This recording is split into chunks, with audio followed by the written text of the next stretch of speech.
hari ibintu tubamo tubeshya ngo ni umwuka ari icyuka, kuko inyuma y'umwuka haba icyuka.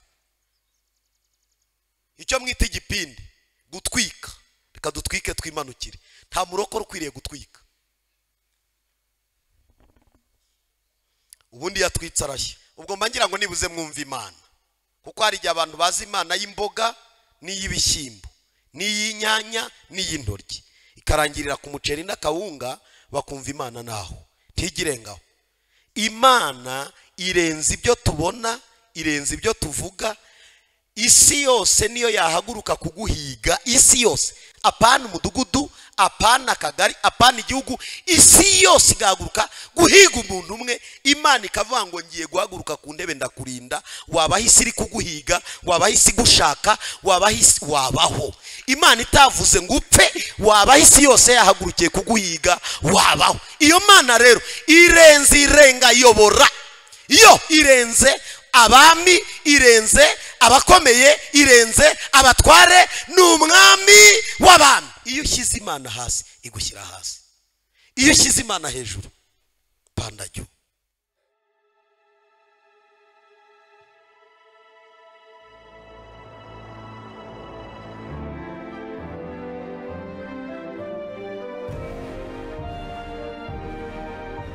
Umukora ahamagara, uwumva ijwi rye wese niyitabe. Tunezerwe twishime, tuyihimbaze, kuko ubukwe bw'umwana w'intama busohoye, umugeni we akaba yiteguye.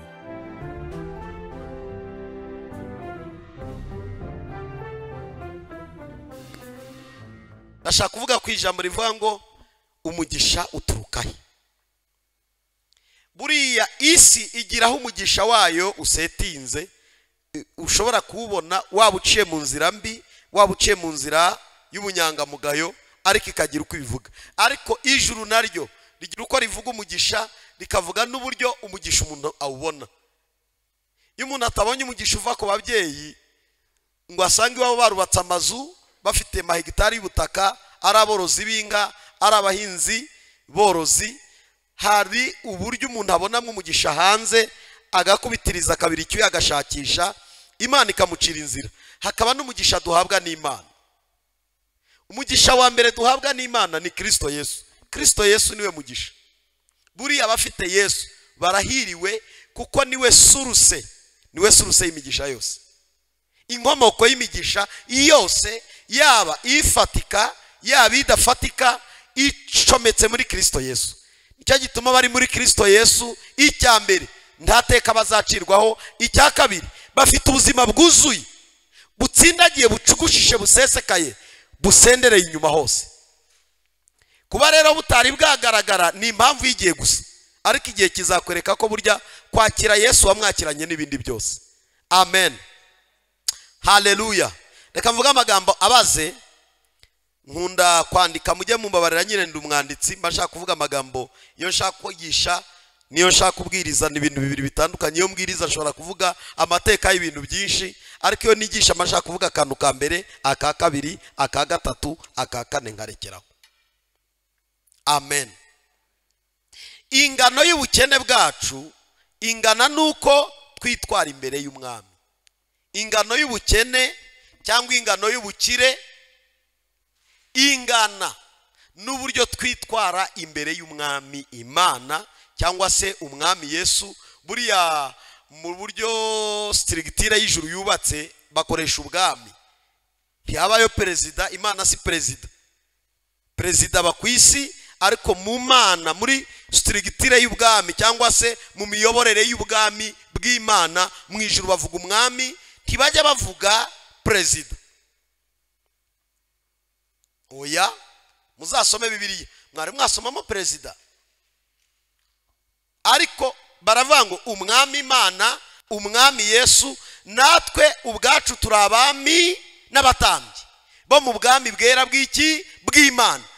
Iyo ni impamvu ikomeye iyo kwitwararika mu bwami, kugira ngo tubeho dufite umugisha utsindagiye, usesekaye, ucugushije mu buryo bwose.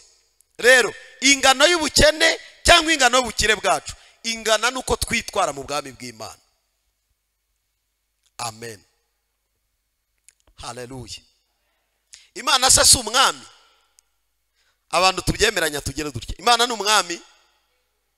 Yesu ni iki? Dusubize nta kibazo. Yesu ni iki? Imana ni iki? Natwe ubwacu turi abami n'abatambyi.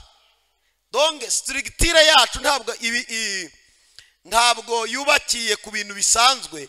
Turi abami, turi abatambyi batamba ibitambo.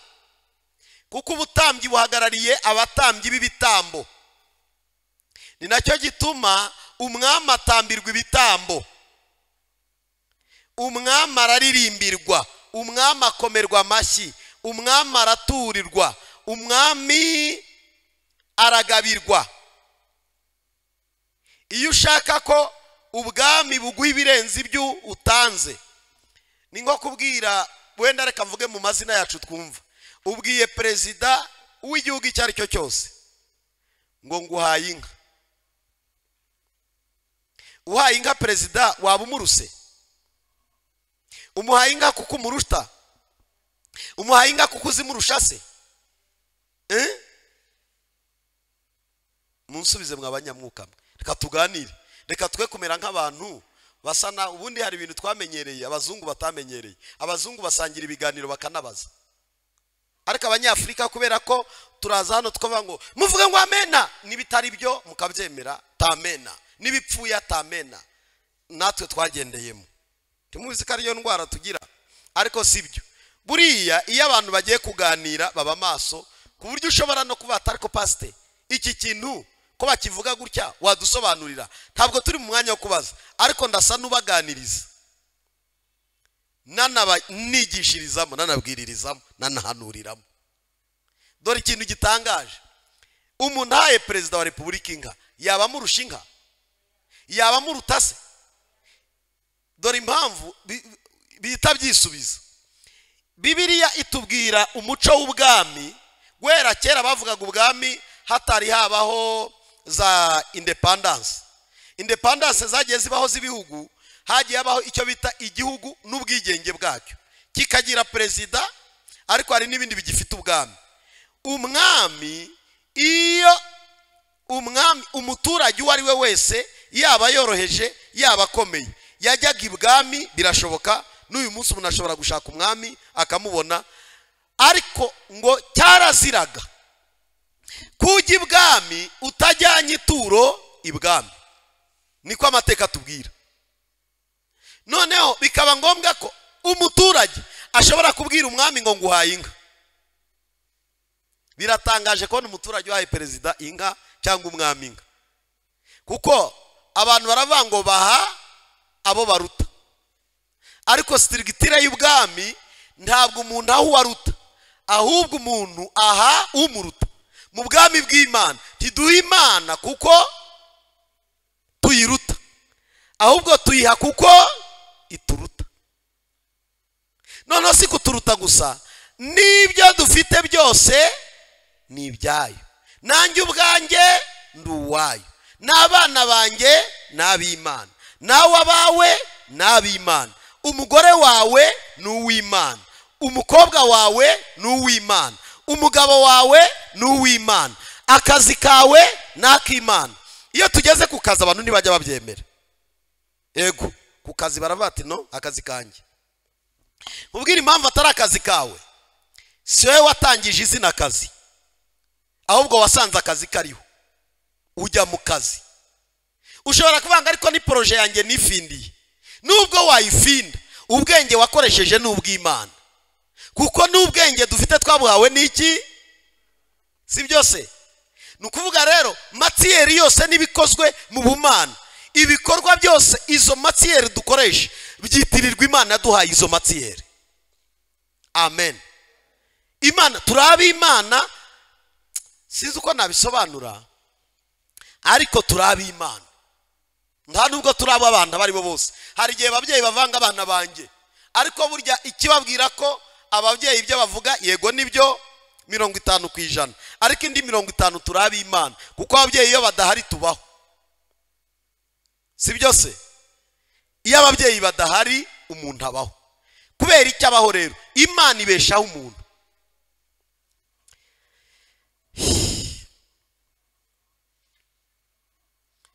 ndashaka kumvikanisha iri somo neza. Mureke mbabwire ikintu gitangaje, munteze amatwi. Iyo bavuze ubwami baba bashatse kuvuga umwami n'ubwami mwisi uko amategeko agena kwisi yose, apana hano iwacu gusa, kwisi yose, igihugu cyose, ubwami bwose, abaturage babita umwami. Rubanda rw'iki? Ubwo ni abakera, ariko ndi kumwe n'urubyiruko cyane. Kera bakoreshaga rubanda rw'umwami. Buriya umwami afite ububasha ku baturage no ku byo batunze.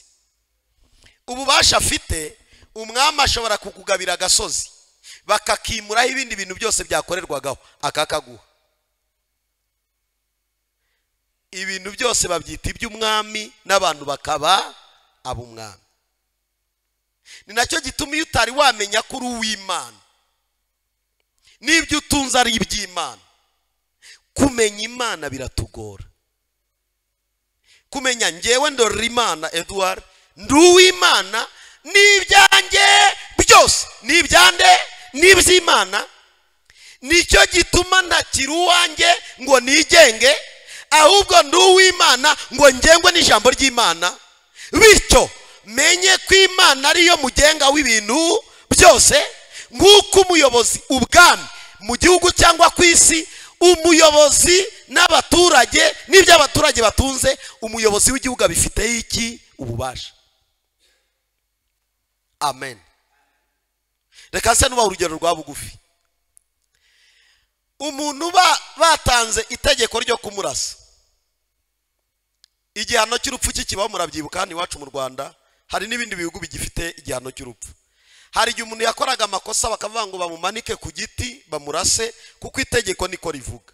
Urumva n'umwene gihugu, amaraso n'ay'igihugu, n'umwana w'igihugu, ariko kubera ikosa yakoze ni penal imuha igihano cyo gupfa nk'icyo Kristo yahawe. Muribuka ko Kristo yakatiwe igihano cyo gupfa.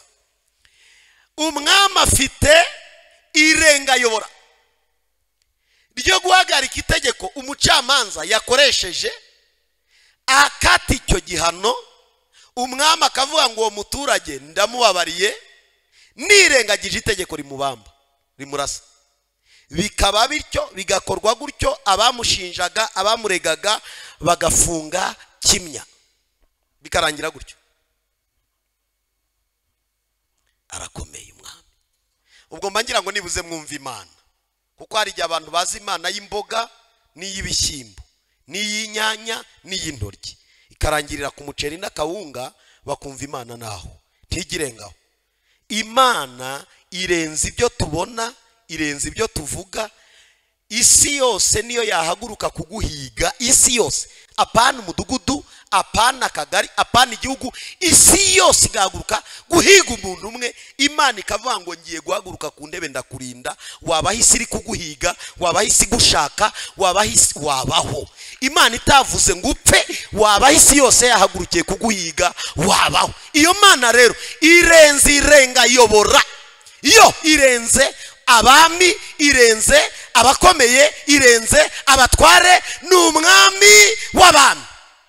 N'Imana iri hejuru ya byose, yaremye byose, ishyiraho byose, ibiriho, ibyabayeho, ibizabaho, iri hejuru ya byose. Iyo Mana reka tuyikomera amashyi menshi, irabikwiriye. Niyo yaremye isi n'ijuru, yaravuze ngo isi nibeho ibaho, ijuru ribaho ribaho, ibiriho byose bibaho. Imana irahambaye. Amen. Reka mvuge kuri aya mahame magufiya. Reka dusome muri Zaburi. Zaburi ya 24. Isi ni iy'Imana, ijuru ni iry'Imana. Yo, isi ni iy'Imana, icyakoze yayihaye abantu, ariko isi ni iy'Imana. Abantu batwerera Satani isi, ngo isi ni ya Satani, ni ukuyoba. Isi ni iy'Imana. Hari ubuyobe bw'abizera ntajya nemeranya nabwo, budavuga Bibiliya, buvuga imyumvire. Isi ni iy'Imana, niko birivuga. Isi ni yande, ni ntabwo ari ya Satani. Isi ni iy'Imana. Zaburi 24 umurongo wa mbere. Isi n'ibiyuzuye n'iby'Uwiteka, isi n'abayibamo. Isi n'ibiyuzuye n'iby'Uwiteka, isi n'abayibamo. Nabande mwabyakiriye. Hanyuma ntuzongere gutinyuka ngo isi ya Satani.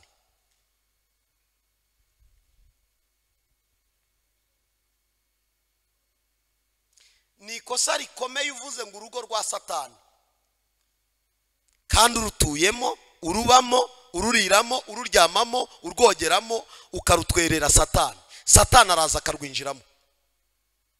Isi Imana yihaye abantu, noneho ngo bayibere abayobozi. Iyobowe nabi, irakorerwamo nabi, ibikorwa bitari byo, ariko ubundi Imana yarayiduhaye ngo tuyigenzure, tuyiyobore, tuyishyire ku murongo. Ariko yaratunaniye. Imaze kutunanira, kubera ko abantu bananiwe, ibyabananiye babitwerera abandi. Ni ikosa rero rikomeye gufata isuka yitwerera Satani, kandi ari Imana yayiguhaye. Ni Bibiliya bivuga. Zaburi ya 50.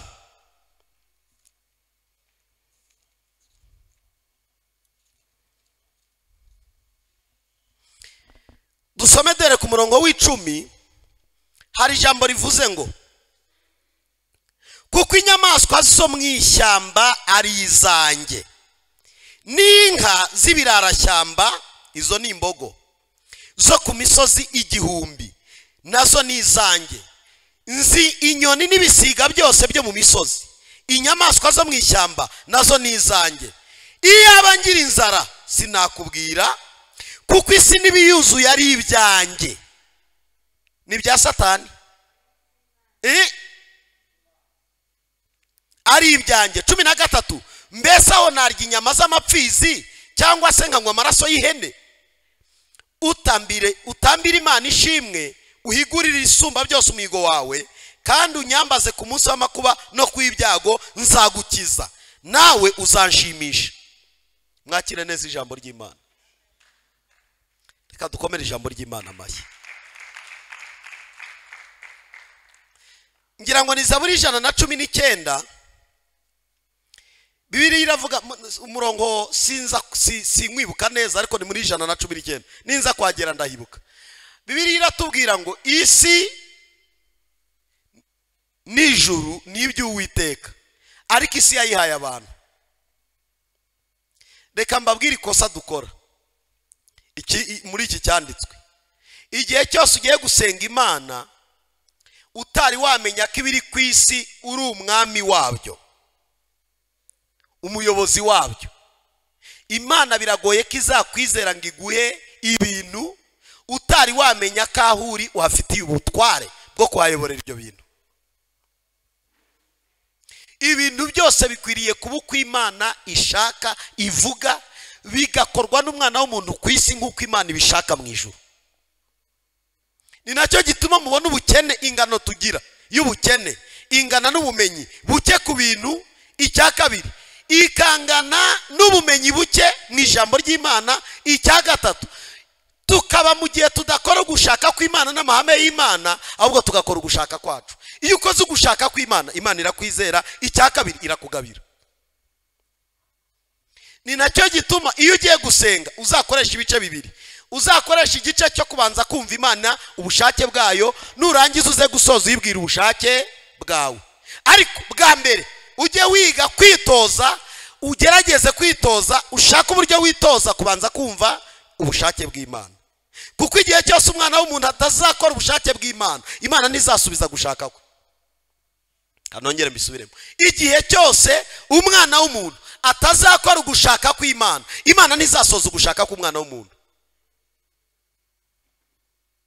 Ugushaka kw'Imana nukuye rero, nuko umenya ubushake bwayo, nuko tumenya ibyo ishaka, nuko tumenya ibyo yifuza, n'iki ishaka kuri njye, n'iki yifuza kuri njye, igambira iki kuri njye, irashaka iki kuri njye. Iyo wakimenye ukagikora, isubiza ibyifuzo byawe byose. Ariko iyo ushatse ko ibyifuzo byawe ari byimenya, irabyihorera, igasigara igutegereje kuzayitega amatwi ukayumva. Ni nayo mpamvu iyo ngiye gusenga nshaka uburyo mbanza kumva ugushaka kw'Imana.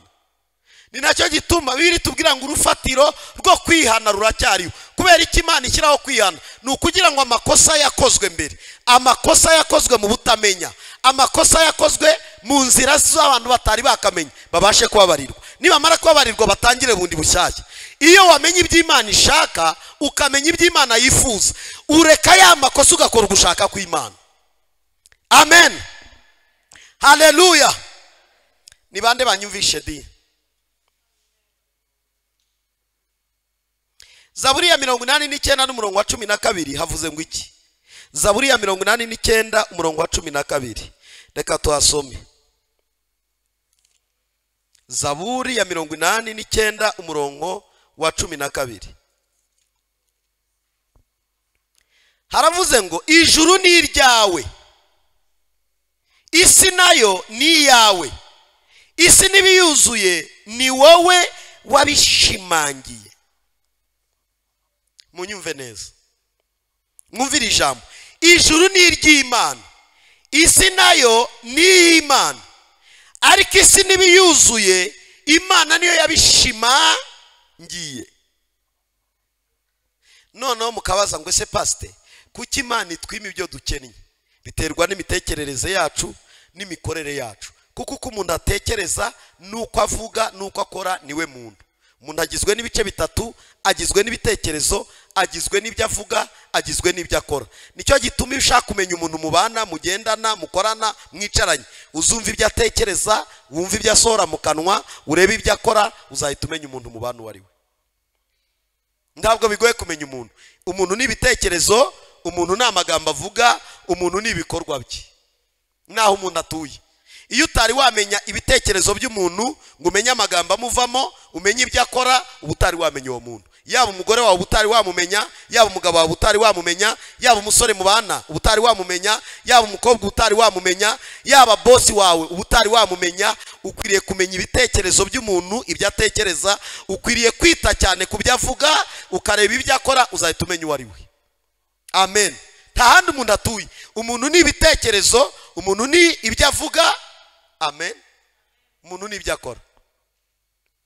Mwakire neza ijambo ry'Imana.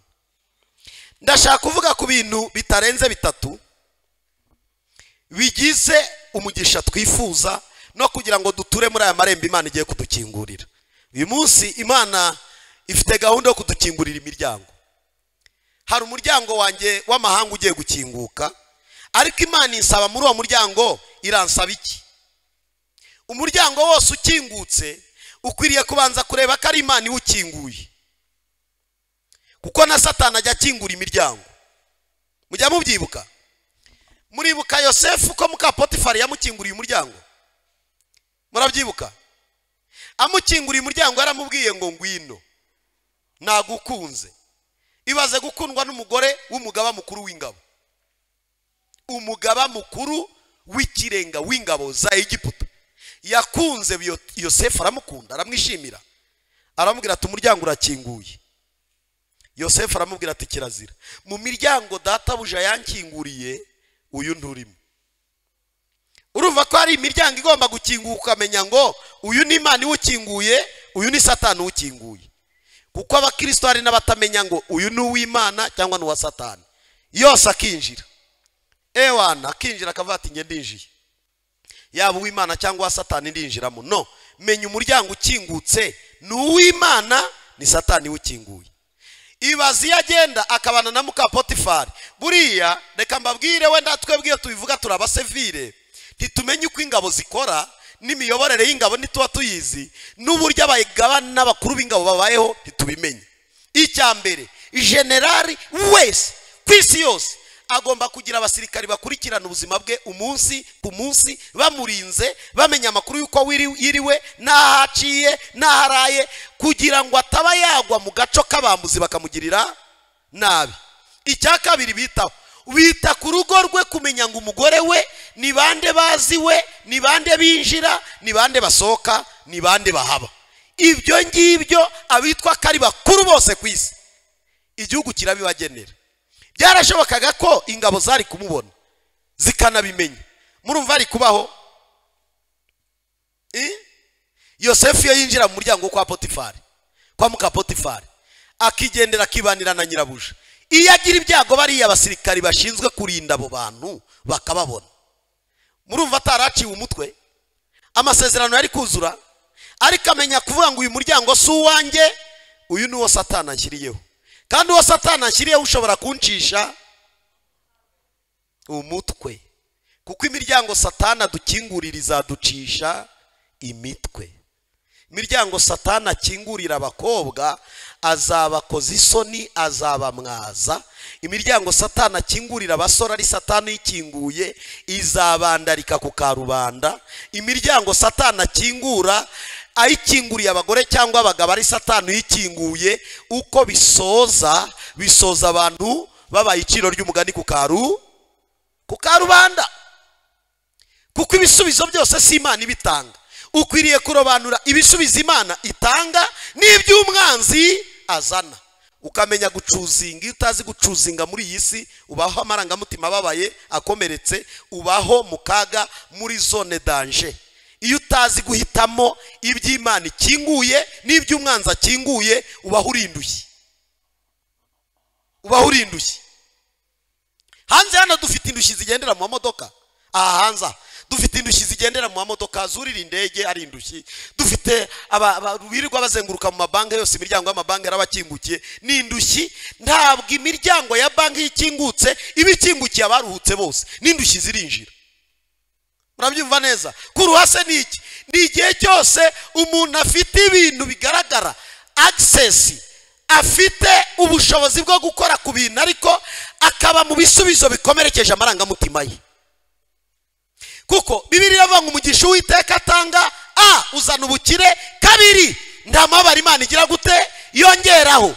Ariko abantu batunze imigisha yuzuyemo amarira, yuzuyemo imibabaro, yuzuyemo agahinda, yuzuyemo indimba, yuzuyemo gushavura, yuzuyemo kurara bakanuye, ntibaryama ntibasinzira, kandi nyamara batunze ibyitwa kaho bisa nk'imigisha. Kubera iki rero? Igihe cyose umuntu atunze ibintu bitavuye mu bushake bw'Imana, mu nzira y'Imana, abaho ababaye kandi bihari, abaho arira kandi bihari, abaho ahangayitse kandi bihari. Ndagira ngo mbabwire, imiryango igiye kudukingukira ikwiriye kuba imiryango ikinguwe n'Imana. Ikwiriye kuba imiryango ikinguwe n'Imana. Bwana asifiwe. Ko hari igihe umuntu umuganira ukamubaza ati ese kusiga ugendera mu modoka, ariko ugasanga iyo modoka agenderamo nayo ntabwo imunejeje bitewe n'uburyo yayibonye. Ikintu cyose uburyo wakibonyemo iba impamvu yo kunezerwa cyangwa yo kubabara. Amen, amen, haleluya. Reka ku marembo afunguye mbigishe ijambo ryitwa kubaho muri abami n'abatambyi. Muri abami n'abatambyi, kuko turi abami mu magambo, ariko mu bikorwa turi abaretwa. Impamvu kugenda ukabwira abantu ngo uri umwami, ugenda inkweto yaraguhengamiyemo, ubwami bwawe nta wabwifuza. Kubwira abantu ngo uri umwami ushonje, ukabwira abantu ngo ngenda umwami kandi nta burayi, nta wakifuza kuba umwami nkawe. Kwitwa umwami n'umutambyi mu by'ukuri ukabaho nkaho uri umucakara wikorera imizigo y'abantu, cyangwa usa naho ubuzima bwawe bwabaye nkaho ari ipunda. Mujya mubona agapunda? Ipunda munindi uyizi? Ruga, uzi ipunda?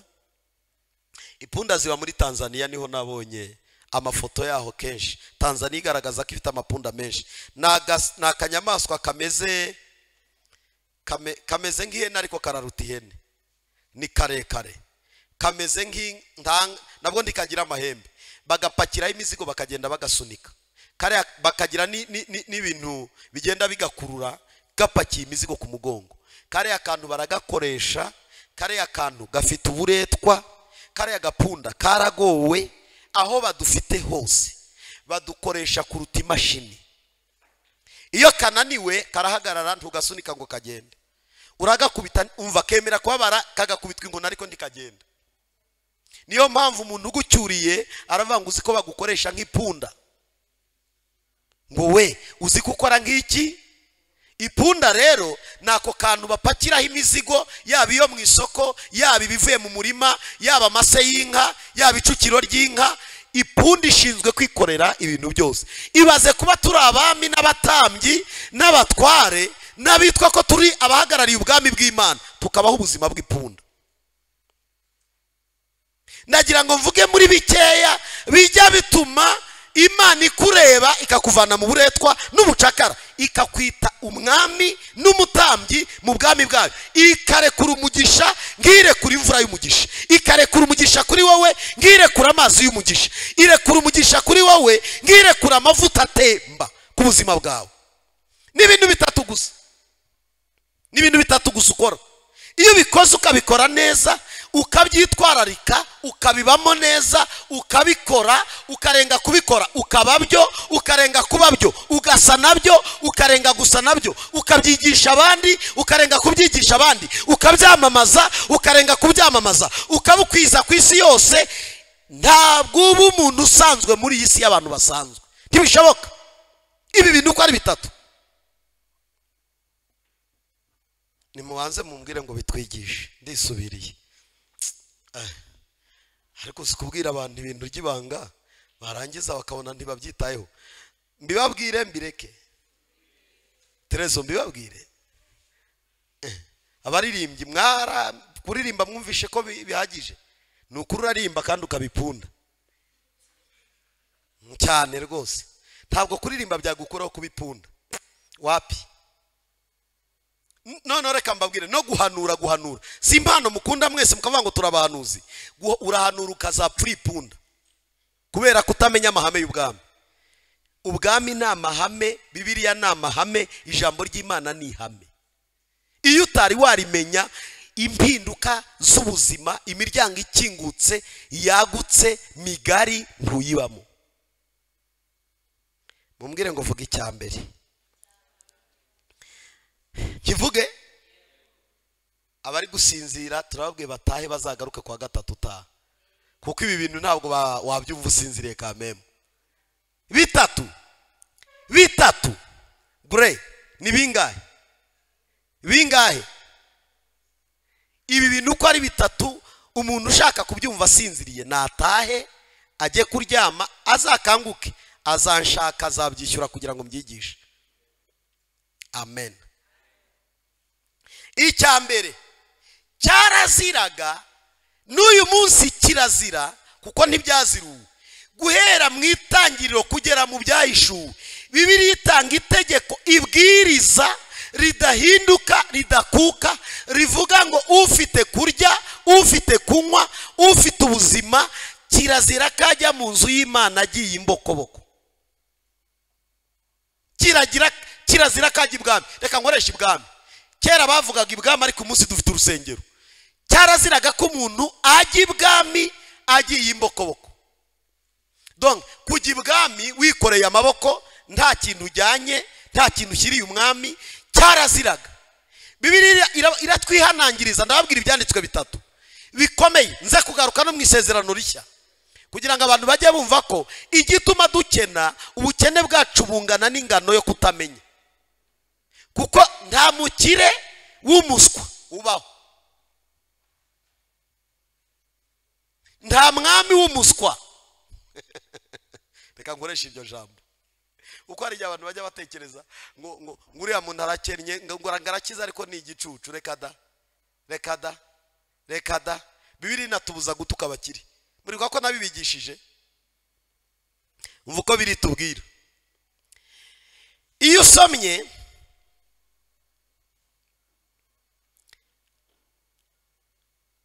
Kuva 23:15, reka tuhasome. Kuva 23:15 haravuze ngo ujye uziririza iminsi mikuru y'imitsima itasembuwe. Mu minsi 7 ujye urya imitsima itasembuwe uko nagutegetse, mu gihe cyategetswe cyo mu kwezi kwa Abibu, kuko ariko waviriye muri Egiputa, he kugira umuntu uza ubusa imbere yanjye. He kugira umuntu uza ubusa imbere yanjye. Iryo ni itegeko Imana yahaye Mose bwa mbere.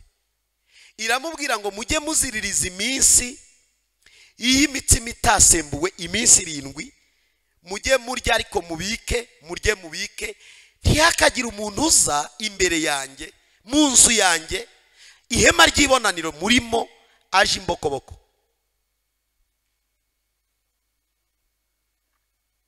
Cyaraziraga. Imana ibisubiramo ibirenze rimwe, ibirenze kabiri, ibivuga inshuro 3. Reka twongere turebe ahandi hantu hamwe. Turebe 34 aho kuva 34. Mwumva uko avuga. 34 umurongo wa 19. Haravuze ngo uburiza bwose n'ubwanjye. Icyitwa kari icyambere imfura. Mwumva ikintu Imana iri kuvuga. Mose we ugenda ubwira abisiraheli icyitwa imfura cyose ni icyanjye. Yaba umwana w'imfura n'uwanjye, yaba intama y'imfura n'iyanjye, yaba ihene y'imfura n'iyanjye, yaba umushahara wa mbere n'uwanjye. Ikintu cyose cyitwa icy'imfura n'icyanjye. Nicyo gituma mu Bisiraheli bavugaga ngo umwana w'imfura niwe mutware. Kucyahinduka umutware mu Bisiraheli, Imana yavuze ko ari uw'Imana, uwo nyine abaye umutware. Amen. None kubera kutamenya amahame, twebwe turya byose. Okay, icyo tutariye n'umuntu. Ariko intama ya mbere warayiriye, ihene ya mbere warayiriye, umushahara wa mbere warawuriye, ikintu cyose cyitwa icyambere nicyo wibitseho bwa mbere. Icyambere aba ari icyawe. Umva ibintu bipfira rero nawe. Ukabuhamagaye ubukene mu ruhererekane. Ukabuhamagaye umuvumo mu ruhererekane. Kubera ko utaza amahame uhamagara umuvumo utabizi. Dore ikintu dutekereza nk'umuvumo.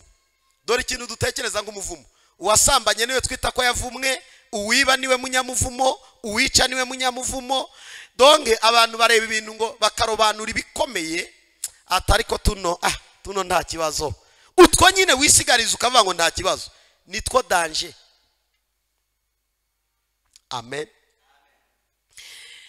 Reka dusoze wa 10. Uburiza bwose n'ubwanjye, ubw'ingabo bwo mu matungo yawe yose, mu mashyo no mu mikumbi. Uburiza bw'indogobe uzabucunguza umwana w'intama, nudashaka kuyicungura uzayivuna ijosi. Imfura z'abahungu zawe zose uzazicungure. Ntihakagire umuntu uzubusa imbere yanjye. Murumva ko Imana iri kubisubiramo. Ntihakagire umuntu uzubusa. Reba uwo muntu mubwire ngo uri kumva amahame. Ubwire na cameraman, ubaze cameraman mubwire ati ahandi bari gufotora, ahandi nubwo bari gufata video bari kumva. Amen. Kuko hari ibintu tugiramo protocole ndende ariko ntibizatuzanira umugisha. Protocole nyinshi ntizana umugisha.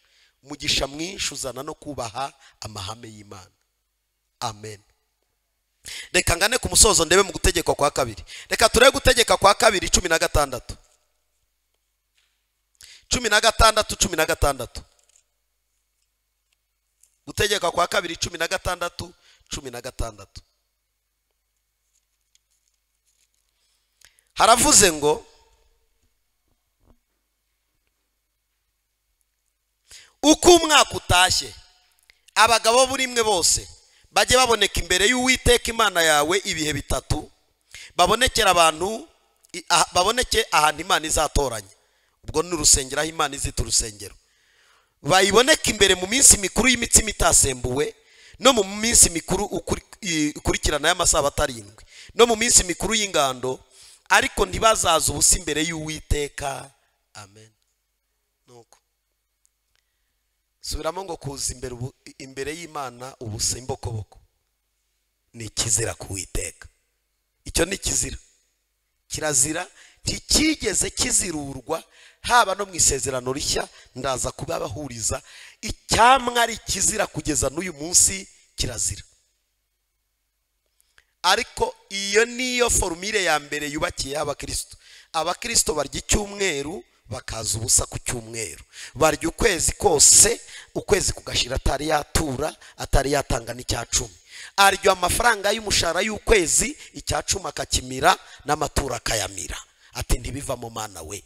Akagaruka umwaka ugashira, wubaza amaturo yatuye n'ibya 10 yatanze mu mwaka wose, ushobora gusanga no kugura ipantaro bitavamo. Ariko ibyo yashyize mu nda n'ibyo yakosomye hanze, n'ibyo yasangiye n'inshuti muri hoteli cyangwa muri restaurant, n'ibyo yasangiye n'inshuti ze, n'ibyo yasangiye n'abana n'urugo rwe na bene wabo, ubibaze wasanga yarariye za miliyoni na za miliyoni. Ariko imbere y'Imana abantu baratinyuka bakaza imbokoboko, ntacyo bitwaye, izaduha umugisha. Ubundi se turayiha tuyirusha iki? Si turusha se? Ubwo se ntabwo tuyiha kuko tuyiruta, ahubwo ibyo tuyiha yabitubwiye nk'ihame ryo kuvuga ngo ndimukaza imbere yanjye imbokoboko. Mbarizo umuntu ngo urumva atari ikibazo? Ni ikibazo, ni ikibazo gikomeye. Buriya njya ntangara cyane, wenda muzasoma ibitabo by'amateka y'abami, kirazira kujya imbere y'umwami imboko isizi kubikora. Reka mbaho urugero rwa bugufi tujyane, kuko nitujyana muraza kume. Muzi impamvu dushyiraho karase, dushyiraho amakarase yo kwiga pana urusengero, abantu bakiga secondaire, primaire, nasari, kaminuza, masters ya mbere ya kabiri n'izindi, abantu bakazamuka bakagera ku rwego rwa PhD. Nta muntu wiga bamubwira ngo haguruka uzitere haleluya. Nta muntu wiga basa naho bamufenta, basa naho bamucaginga. Baramusobanurira bakamubwira umumaro wo kwiga, n'impamvu zo kwiga, n'inyungu zo kwiga, n'igihombo cyo kutiga. Umuntu akicara amasaha 8 yiga. Dore ikibazo gikomeye, igihe cyose tutazigishwa tuzabaho ubuzima butahinduka. Uko niko ibintu byubatse. Ibaze umwami muribuka Salomo, Rugaba, ndebera muri Bibiliya yawe. Umwami Salomo, Bibiri tubwira ngo mu gice cyaho cya 10, abami ba mbere gice cya 10, mwumva inkuru nyihuze n'ibyo Yesu yavuze. Areba abayuda arababara, arababwira ati mwabayuda mwe, mpari nk'umwami wanyu, ariko mfite agahinda, ndababaye. Aho abanyamahanga bakora ibyo mwagakoze, abanyamahanga bakabikora batazi Imana, abapagani batakebwe bakaza gukora ibyo abayuda bagakoze, nk'abami n'abatambyi bigakorwa n'abanyamahanga, imigisha ikimuka ikajya mu banyamahanga. Ndababwira uburyo byababaje Yesu. N'uyu munsi biramubabaza, biranamutangaza, aranumirwa, aribaza aba ni bande. Hari ibintu tubamo tubeshya ngo ni umwuka, ari icyuka, kuko inyuma y'umwuka haba icyuka. Icyo mwita igipindi, gutwika. Reka dutwike twimanukire. Nta murokore ukwiriye gutwika. Ubundi yatwitse arashya. Abami ba mbere 10, Rugahandebere bakumbere mikrofone ku murongo waho wa 2, ugenda umanuka gake gake usomere.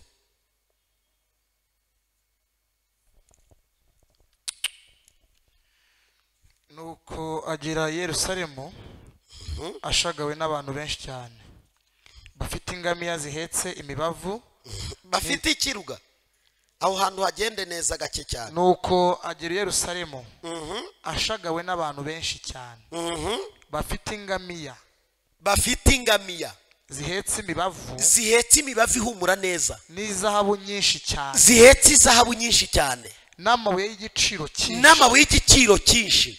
Ageze kuri Salomo, ageze imbere ya Salomo, amurondorera ibyari mu mutima we, amubwira ibimuzanye byose byari mu mutima we byose. Komeza. Salomo amusobanurira ibyo yamuhanuzaga byose. Salomo amusobanurira ibyo yamuhanuzaga byose.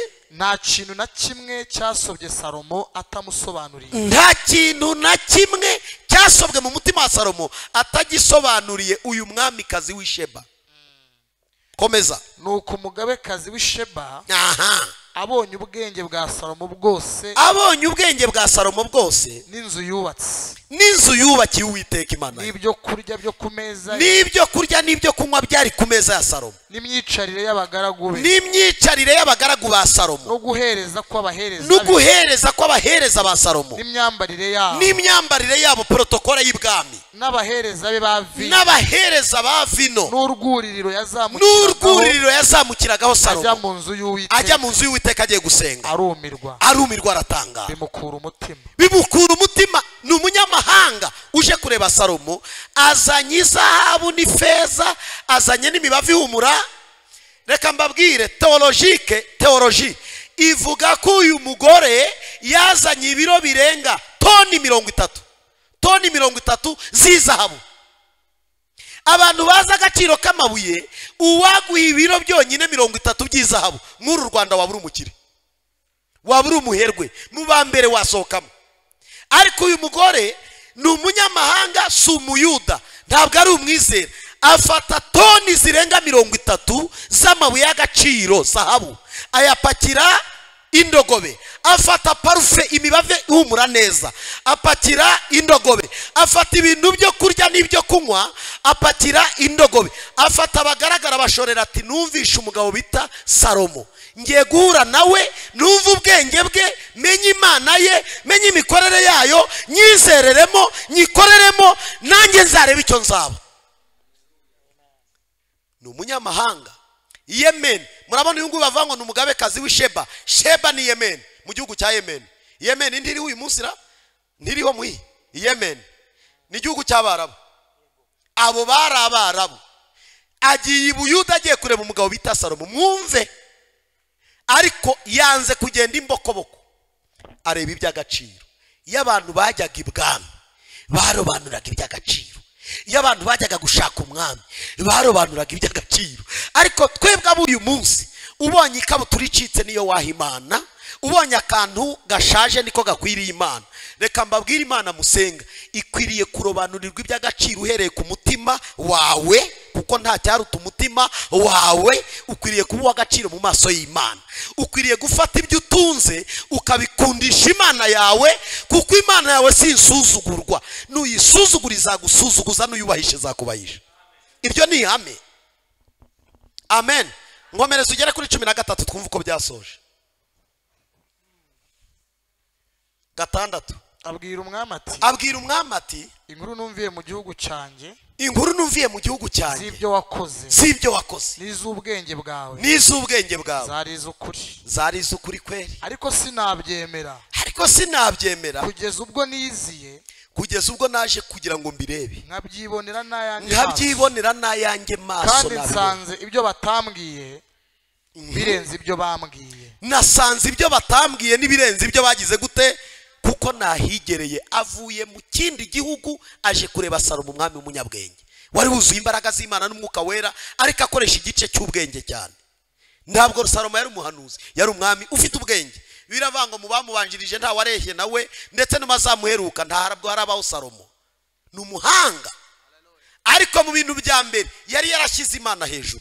Iyo igihugu gishyize Imana hejuru, Imana izamura icyo gihugu. Iyo ubwoko bushyize Imana hejuru, Imana izamura ubwo bwoko. Imana abantu bayizamuye bakayishyira hejuru, ikaba iyo kubaho hagati muri twe. Abagore bakayubaha, abagabo tukayubaha, abana bato bakayubaha, abasaza bakayubaha. Imana igashyirwa hejuru, iratuzamura tukaba hejuru. Amen. Ntushobora gufata Imana ngo uyishyire hasi ngo izagushyire hejuru. Ntushobora gufata Imana ngo uyigende hejuru wumva iraciriritse, niyo guhabwa ubusa, niyo kuza imbere turi imbokoboko, ntacyo tuyirusha. Bibiliya ivuga ngo muyubahishe ibyo mutunze, muyubahishe ibiturimo, mwabindimo mwese mwe nimuzamuke muramye Imana. Nuko byubatse. Komeza soza iryo jambo. Kandi nsanze ibyo batambwiye birenze ibyo bambwiye. Aha. Ubwenge bwawe n'ubutunzi bwawe bisumba uko nabyumvaga. Hahirwa abantu bawe, hahirwa bakuzengurutsa, abagaragu bawe hahirwa abagaragu bakuzengurutsa, bakwibera imbere iminsi yose. Hahirwa. Ariko twakomeye Imana yacu amashyi. Ariko umva umugore w'umunyabwenge uvuye iyo mu gihugu cy'abanyamahanga, aravuga ngo abakuzengurutse barahirwa, abagaragu barahirwa, abaja barahirwa, inshuti zawe zirahirwa, hahirwa bakumenye yewe Salomo we uri igitangaza. Ariko nturi igitangaza kubera ikindi, Imana wayishyize hejuru igushyira hejuru. Niwe mwami wa mbere wavuze ngo ndarara ku gasozi akanunga kararaho, abwira Imana ngo wampaye ubwenge. Uzikona umwami waraye mu butayu, uzikona perezida waraye mu butayu. Reka nkoresha iryo jambo basi.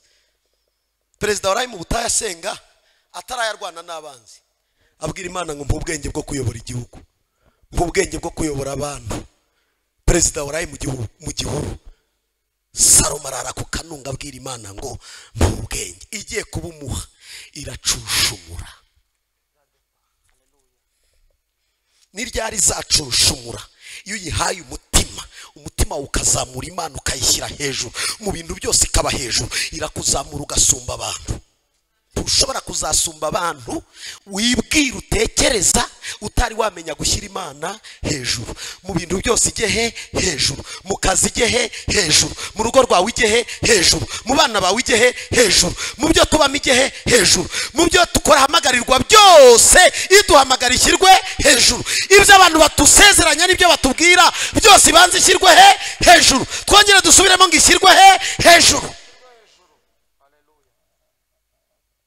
Kuko abantu batekereza Imana nkiza kubafasha ibibazo byabo gusa, ariko Imana ntabwo ari umufasha uza kudufasha ibibazo. Ni umwami w'abami, ni umwami. Natwe turi abana b'umwami, turi ibikomangoma, turi abatware, turi abayobozi, ariko tubayeho nk'abaretwa kubera ko tutashyize Imana.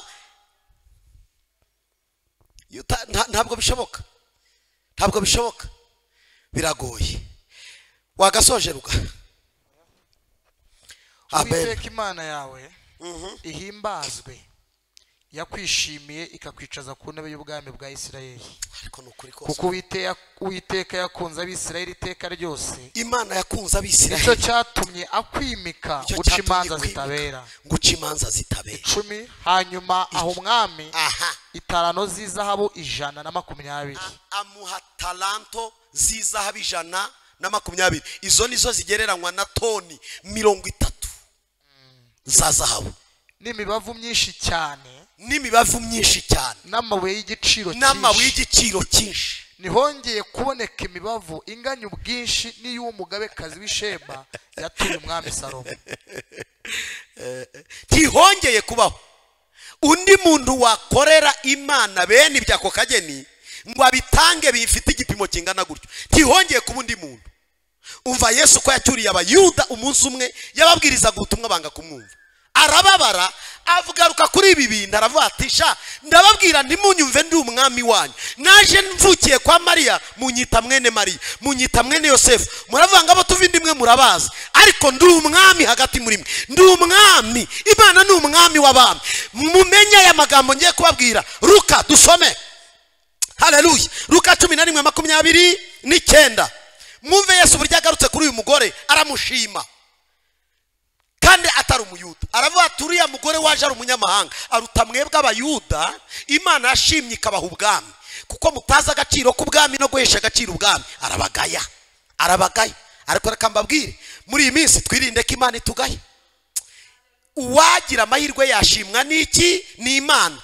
Kuruta ibindi yararikira byose, kuko ibyo turarikira Imana ntizabisubiza. Ariko nidukora gushaka kw'Imana, Imana izasubiza ibyo twifuza byose. Ntabwo Imana isubiza ibyo ushaka byose, ahubwo iyo ukoze ibyo Imana ishaka isubiza ibyo ushaka byose. Sikia Luka 11:29. Abantu benshi bateraniye aho, atangira kubabwira ati ab'iki gihe abantu babi bashaka ikimenyetso. Ni ikimenyetso gushaka bishakira nta kimenyetso bazahabwa. Nyamara nubwo bashaka ikimenyetso nta kindi bazahabwa keretse icya Yona. Komeza. Nk'uko Yona yabereye ab'inenewe ikimenyetso, niko umwana w'umuntu azakibera b'iki gihe. Komeza. Umugabekazi w'igihugu cy'Ikusi, Kusi Sheba Yemen hirya hariya, azahagurukana n'ab'iki gihe ku munsi w'amateka abatsindishe kuko yizeye umwami Salomo ajya kumureba kuko yavanywe ku mpera y'isi yavanywe kure iyo no kumva ubwenge bwa Salomo kandi dore uruta Salomo ahagaze imbere yanyu ari hano ariko ntibabyumva haleluya ariko amaso yabo yarahumye arabwira ati yemwe Yona Imana yaramutumye ngo agende aburire Nenewe abinenewe bari abanyamahanga ntibari abayuda barihana bumvisha ubutumwa bwiza barahindukira bava mu byaha byabo Imana ireka igihugu cyabo ireka n'abaturage ntibarimbuka icyo ni ikimenyetso kuko abanyamahanga bizeye ubutumwa bwiza aravuga ngo kandi nta kindi kimenyetso muzabona umugabekazi w'Isheba Yemeni yarahagurutse ajya kureba Salomo ubwo bivaga inkuru za Salomo arahaguruka ajya kureba ubwenge bwa Salomo abayuda birirwa bamurebera bataza agaciro ke batazi uwo ari we batazi umumaro we ariko umugore aturuka iyo ku mpera y'isi aza kureba ubwenge bwa Salomo ahetse iby'abami n'abatambyi n'ahandi mabandi y'abayuda yirirwaga areba Salomo nk'umukiri gusa nta kindi genda Salomo warakize genda Salomo we Mana yarakwibutse no Salomo yibutswe n'Imana ku bwa se Dawidi washyize Imana he Dawidi yahoraga avuga ngo Uwiteka n'umwami wanjye andagira mu cyanya cy'ubwatsi bubisi anjyana ku isoko y'amazi adasuma asubiza intege mu bugingo bwanjye ahinduka intama Imana ihinduka umwungeri Uwiteka niwe mwungeri wanjye sinzakena yari yarabaye umwungeri nako Imana yabaye umwungeri Dawidi ahinduka intama n'umwami uzi gushyira Imana hejuru iyo washyize Imana hejuru iyo wazamuye Imana hejuru ntabwo umucakara ntabwo umuretwa ntabwo umuntu bantu batwaza igitugu torero ry'Imana nimureke dushyire Imana hejuru nimureke Imana ijye hejuru y'ibyo twibwira ijye hejuru y'ubwenge bwacu ijye hejuru ya siyansi tubamo ijye hejuru y'imyumvire yacu Imana ijye hejuru no kubibeshya ngo bazaguhanurira ntabwo ubuhanuzi buhindura ibintu Imana nyiri ukuvuga nihindura ibintu niba utazi kwishyira hejuru niba utazi kwiyubahisha ibitekerezo byawe umutima wawe ibyiyumviro byawe amarangamutima yawe intekerezo zawe ni ukuri kw'iyo mu ijuru bazaguhanurira uzarinda upfa baguhambe nari ngiye kuvuga rusororo hajya abakiri yego ntabwo rusororo bahambaye abantu bose imva za rusororo zirahenda impamvu mbabwira aya magambo ni ayahe abantu barashaka ngo babwirwe utugambo twiza ariko badashaka gusa nuko Imana ishaka utwo tugambo twiza tuzasa n'utugambo twikize twabasinzi baganirira mu kabari ejo bakatwibagirwa ihame ngeruvuge ngihame Yesu areba abayuda nsomera umurongo wa nyuma numve ruga somo umurongo wa 32 kandi abinenewe bazahagurukana n'ab'iki gihe ku munsi w'amateka batsindisha abayuda kuko bihannye bo barihannye ubwo bumvaga kwigisha kwa Yona kandi dore uruta Yona ari hano kandi uruta Yona ahagaze he abo ni abayuda yabwiraga n'abayuda barazaga bakavuga ati hanura twumve erekwa turebe ngaho gabura ya mitsima wagabuye ejo twongere turebe nicyo cyabazanaga bakaza ati ngaho ngiriza umwana nta kindi cyanzanye ngiriza umwana arabareba aravata ariko aba bantu bagira ubwami mu mitima ubwami buri hehe iyo bamenya ko Imana ari umwami wabo ntibagakwiye kuza ari nk'abangereza cyangwa abantestinga mwari muzi ko abantu bajya batestinga impano z'abakozi b'Imana ngo reka ndebe ko yerekwa ngo reka ndebe ko abibona ngo reka ndebe urebe uzabona ntabwo umukozi w'Imana bamutestinga ntabwo Imana bayitestinga Imana ni umwami natwe turabami n'abatambyi mu bwami bw'iki bw'Imana ijambo ni rimwe Imana yacu ikwiriye gushyirwa hejuru ikubahwa muri byose totari egare totari. Yo, reka mbabwire bene da, reka mbabwire ikintu kiri kumvuna muri iki gihe. Kandi ndi pasiteri, abakristo bahangayikishijwe n'ibyo babura gusa, ariko ndi bahangayikishijwe n'uburyo Imana yabisuzuguwe. Ubukristo bwa none butababajwe n'uko Imana yabisuzugurwa. Iravugwa nabi mu banyamahanga, iratukwa, irasuzugurwa, abantu barayivuga nabi, abantu barayibeshyera, abantu bagezaho bayita amazina atariyo. Ndababaye, ariko papa ashyirwa hejuru, uzahora uri Imana ushyizwe hejuru y'amajuru. Yewe tuzabura abagabo bagushyimbaza, tuzabura abagore bagushyira hejuru, tuzabura abakobwa bagushyira hejuru, turahari tuzagushyira hejuru, iri torero tuzagushyira hejuru, yewe tuzagushyira hejuru. Imana ishimwe. Haleluya, haleluya, haleluya. Dore rero ijambo nababwiraga, irya mbere rituma ubwoko buhindurirwa amateka, ubwoko bugahinduka, ubwoko bugakira, ubwoko bukubahwa, ni uguturira Imana amaturo. Ntabwo wambeshya ngo wowe wubaha Imana kuko udasambana, ni ikinyoma. Ntabwo wambeshya ngo wubaha Imana kuko ngo utari igisambo, kandi utazi guturira Imana niwe gisambo number 1. Ni umuntu utazi guturira Imana, utazi gutanga icya 10, ntabwo ari igisambo gusa, n'ibandi. Umwami ni utanga imbuto. Biratangaje kwibagirwa waguhaye imbuto. Biratangaje, ni igitangaza, ni igitangaza. Nta mbuto dufite, yaba iy'amafaranga, yaba iyo duhinga, yaba iy'ubucuruzi, yaba iy'inganda, yaba iy'amakoperative, yaba ibyo dukora byose, ibyo dutunze ibyo ari byo byose twabihawe n'Imana. Biratangaje kwibagirwa waguhaye iki? Imbuto.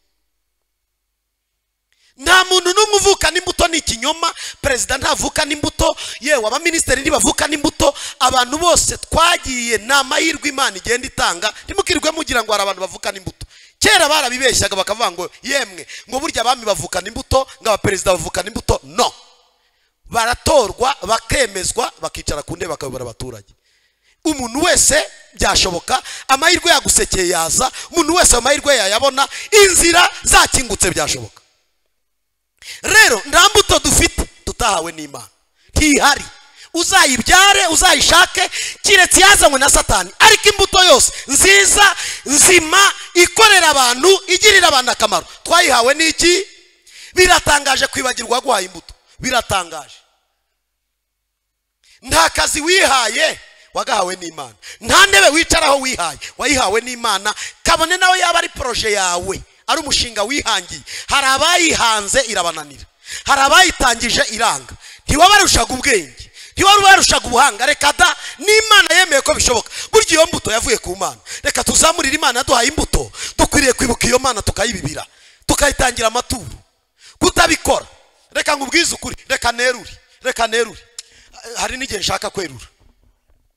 Umuntu wese wanyiratonga arakomeye, igisubizo namuha cyerekana ko yoroshye, nuko umunsi umwe Imana mvuga izamuhamagara apfe tujye kumuhamba. Uwo ari we wese,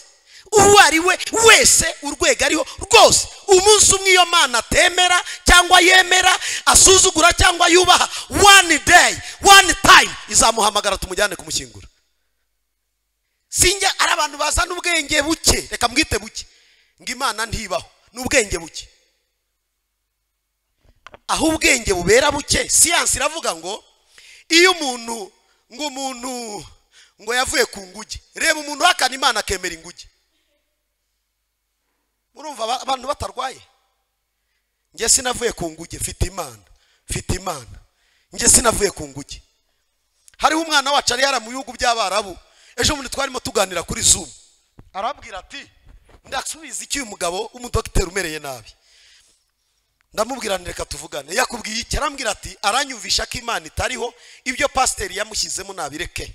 Amubwira inguge uburyo ari yaturutseho umuntu, amubwira ko turi mu ishusho y'inguge, arabimwumvisha, ageze aravuga ati ubuse none ndasubiza iki? Ubu mpindutse inguge? Ndamubwira nitandukana nawe, nutindana nawe azakumvisha kuri inguge. Murumva aho ubwenge bw'abantu bucuramira? Ubu uzemera ko aremwe mu nguge cyangwa uzemera ko aremwe mu ishusho y'Imana? erega dufite abantu baducalenjinga kandi intekerezo zacu ni ngufi. Hari igihe tugeraho tukavuga ngo nibyo, mureke mbabwire, mureke twubaha Imana. Ntabwo ubuhanuzi bwawe ari ingirakamaro kuruta uwabuguhaye, kuko hari abantu bavuga ngo hari icyo Imana yavuze ariko atazi kubaha iyo Mana. Hari umuntu uvanga Imana yavuganye nawe cyane ariko atazi kumenya iyavuze ko imusumba, nibyo yamubwiye ni binini, akwiriye kuyubaha. Amen. Haleluya, haleluya. Hari umuntu umwe wigeze kwikora mu gituza n'umusore yari umuyobozi. Buri ubuyobozi burashukana, buri muntu yabaye umuyobozi agira ukuntu yidonda mu gatuza. Ariko mbabwiza ukuri, nta buyobozi budaturuka ku Mana buramba. Ubuyobozi bwose buramba wahawe. Aho wayobora hose, intebe wakicaraho yose, icyubahiro wahagirira, umwanya waguha, amashyi bagukomera, azakomezwa no gushyira Imana hejuru. Nuyishyira hasi izagushyira hasi. Kanongera mbisubiremo, iyo ushyize Imana hasi igushyira hasi, iyo ushyize Imana hejuru pandajyo. Tuyishyire erega mwarayimanuye, niyo mpamvu ndi kubona musa n'abacecetse mwaguhemo akantu. Ndabakomerekeje, mwongere muyiterure muyishyire hejuru. Kuko hari abantu bikoma mu gatuza, nge siniba, sinsambana, sindoga, shinshika, sinjya kuraguza, yewe ndi umukiranutsi. Utazi guturira Imana, utazi gufata ibyo yaguhaye ngo ubyubahishe mu Imana, uri umutindi wo kubabarirwa. Amen. Ibihugu ku isi yose, igihugu cyose utafite kumenya amahame yacyo birakugora kukibamo. Ariko impamvu hano iwacu turamya Imana, u Rwanda abayobozi bakadushyigikira, baza agaciro k'Imana. Dushimiye ubuyobozi bwemeye ku itorero ubukristo bukorera mu Rwanda. Ku isi yose ntabwo ubukristo bukora, hari ibihugu ubukristo budakoreramo, hari ibihugu ubukristo butemewe. Wavuga Yesu bakakwica, wavuga Yesu bakagufunga. Turashima igihugu cyacu ko kiza Imana, ntabwo kiramya ibigirwamana, kiraramya Imana. Reka dushimire Imana yaduhaye impano nk'igihugu, ikaduha n'ubuyobozi bwiza.